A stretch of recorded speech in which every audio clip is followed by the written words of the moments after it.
Hey everybody, Josh here with Online ADA, bringing you another WCAG Accessibility Guideline video.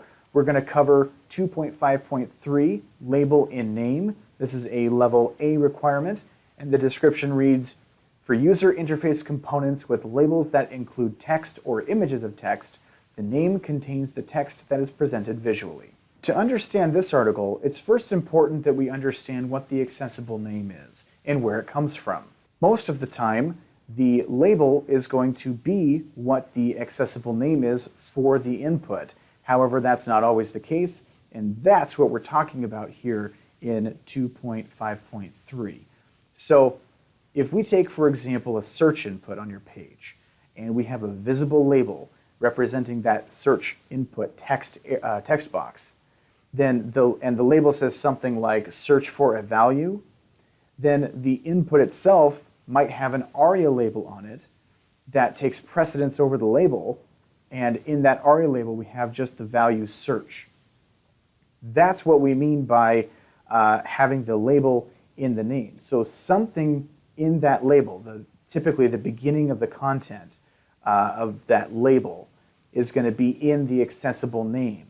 So the aria label would combine either all of the visual label or the first part of it. So in this case, your search input, its purpose is search. So we would want to have that very beginning part search, and the for a value could be omitted. That goes into the aria label, and now we have the accessible name matches the label, if all that makes sense.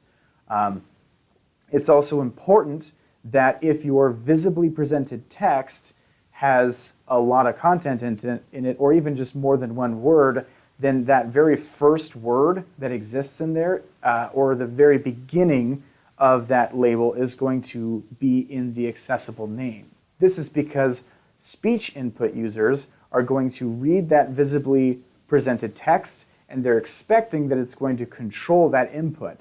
So if your label says search for a value, and your accessible name in the aria label said something like another search input, then they don't match up, and that user would not be able to control that input by reading search for a value.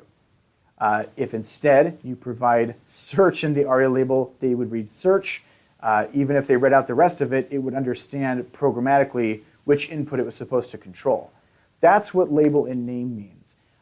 It's expecting that the accessible name that's computed from any of these properties previously listed is going to match the visibly presented text. Okay? That was a long one, lots of information there, but thank you for sticking with me and joining me in this video, and I hope to see you in the next one.